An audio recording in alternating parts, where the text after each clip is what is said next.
The silence was the loudest sound I had ever known. It wasn't just the silence in the apartment where we used to share music, but the silence inside my own head, a hollow space where her voice used to live, now replaced by a relentless, grinding echo.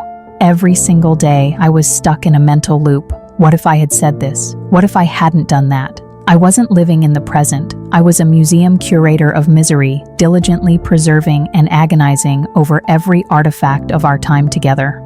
The obsession felt like a form of respect, a burden of loyalty I had to carry because the love had been so real. I had put her on a pedestal, the perfect memory, the perfect smile, the perfect future we lost.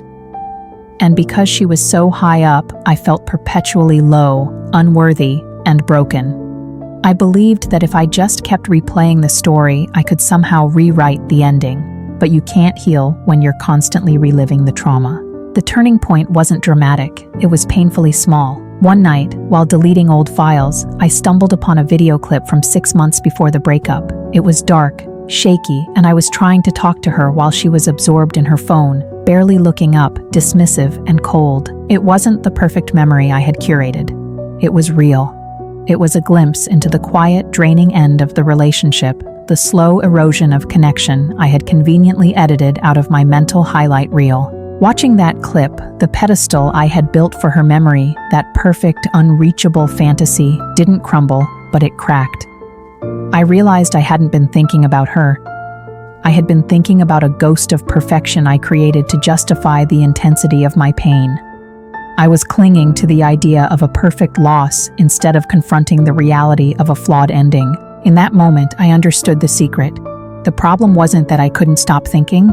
The problem was that I kept giving the memory permission to dominate my mind. I deleted the video, closed the laptop, and forced myself to get up. My body screamed for the comfort of the familiar pain, demanding I revisit the archives. Instead, I walked to the mirror.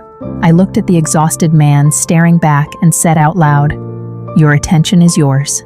You are the only person you have to save." Stopping the thought isn't about erasing the past. It's about making a deliberate, painful, moment-by-moment choice to redirect the energy you spend obsessing back into the construction of your own future. It's about recognizing that the best way to move on isn't to fight the memory of her, but to fall so completely in love with your own life that the ghost of the past simply fades away from lack of attention.